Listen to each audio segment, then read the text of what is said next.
Pemirsa, saat ini Anda bergabung dengan kami Radio Mistis, sebuah saluran yang akan menyajikan cerita mistis berdasarkan kisah nyata.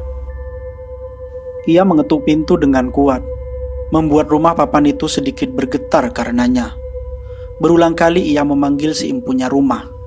Tak ada sahutan, tapi beberapa detik kemudian terdengar derap langkah mendekati pintu, dan seseorang serta-merta membuka pintu dengan tergesa. Seraut wajah lelah memakai mukena usang yang sudah terkoyak di beberapa tempat menatap nanar kedatangan Halimah. Bibirnya bergetar seolah tak percaya sosok yang saat ini berdiri di hadapannya. "Ibu," desisnya. "Mari masuk, Bu." Wanita yang tak lain adalah Parni itu segera menyingkir dan menunduk hormat saat mertuanya itu hendak melangkah masuk.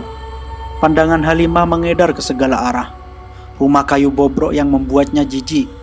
Ia tak menyangka anaknya betah tinggal di tempat kumuh dan hidup susah bersama Parni. "Mana Gito?" Ia menyentak tangannya saat Parni hendak mencium tangan ibu dari suaminya itu. Dengan suara yang tercekat, Parni berusaha menjawab, karena ia mendapat perlakuan tak mengenakkan. "Ada, Bu, di kamar, baru selesai sholat." "Anak-anakmu mana?" tanyanya penuh selidik. Matanya tetap memperhatikan setiap inci dari rumah Parni yang membuat ia bergidik, jijik. "Mereka biasa tertidur setelah habis maghrib, Bu, karena tak ada TV," jawab Parni pelan. "Kalau begitu aku mau ketemu sama Gito." Tanpa permisi Halimah melangkah menuju kamar anaknya, sedangkan Parni mengikuti dari belakang. Halimah menatap kasihan anaknya yang saat ini sedang menyuap makannya dengan susah payah.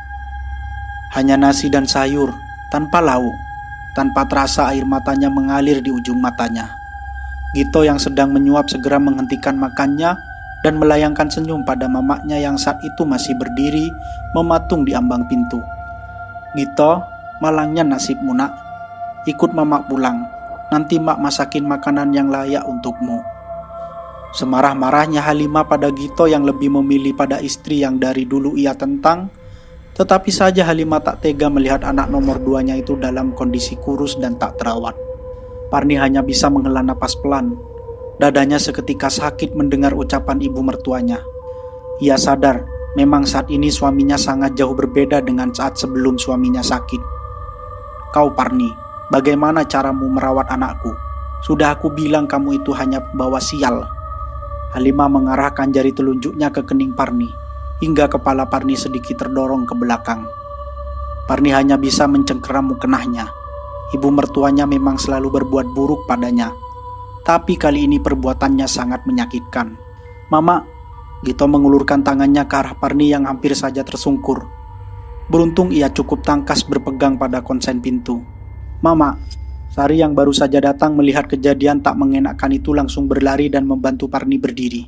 Kilat amarah begitu terpancar di mata Sari. Kali ini mamaknya sungguh sangat keterlaluan. Kantong berisi jajanan untuk keponakannya terbang begitu saja, terlempar dari tangannya tanpa sadar. Mama ini, meski Mbak Parni tak melawan, Sari rasa mama tak berhak berbuat kasar. "Mbak Parni juga menantumu, anakmu, Mak." Suara Sari menggelegar. Sedikit terhuyung, sembari menahan tangis, Parni melepas genggaman tangan si adik ipar dan berlari ke arah kamar anak-anaknya saat mendengar suara si bungsu Tono yang menangis. Sari menatap geram mamaknya, begitupun Gito.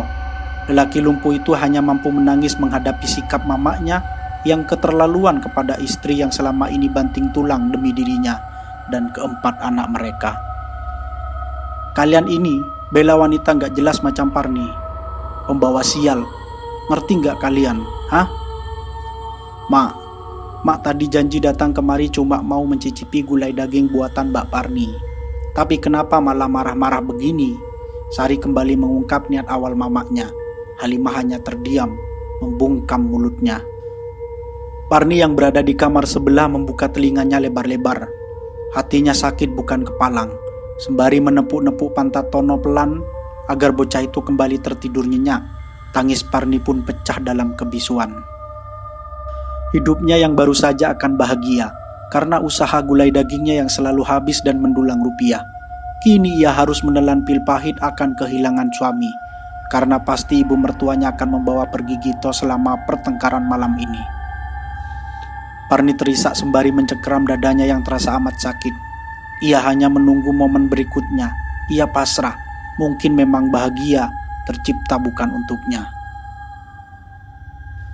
Setelah perdebatan panjang dan waktu sudah menunjukkan pukul 10 malam, Halimah akhirnya memutuskan untuk pulang dan berjanji membawa serta anak keduanya, Gito.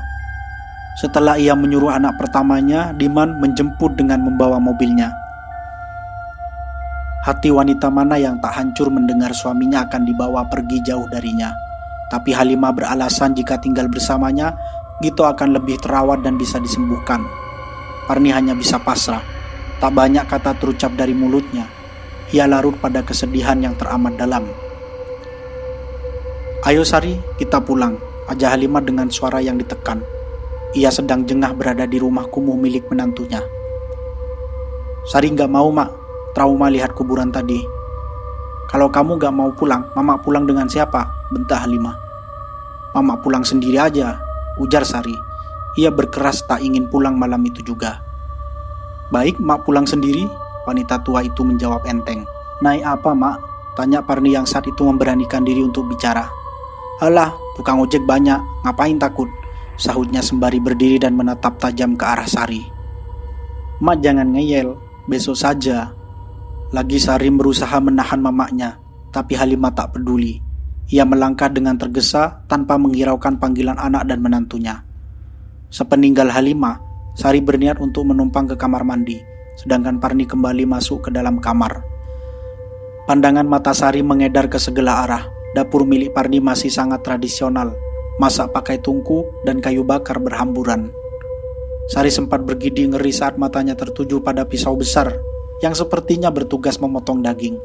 Begitu tajam dan tampak mengerikan. Sari terlonjak saat bahunya seperti ditepuk seorang dari belakang. Benar saja, saat Sari menoleh, Parni sudah berada di belakangnya sembari tersenyum simpul. Serta-merta Sari memutar tubuhnya dan mendapati Parni sudah berganti pakaian dan memakai sepatu bot. Karung putih sedang ia lipat. "Mbak titip anak-anak dulu, Mbak ada urusan," ujarnya. "Mbak mau kemana?" tanya Sari penasaran. "Mau kemana Parni di jam mendekati tengah malam begini?" "Mbak ada perlu. Pokoknya kamu di rumah aja, jangan kemana-mana. Tidur di kamar anak Mbak aja." Tanpa menunggu jawaban dari Sari, Parni melangkah pasti meninggalkan rumah. Sedangkan Sari dilanda rasa khawatir yang teramat sangat. Bagaimana keadaan mamanya?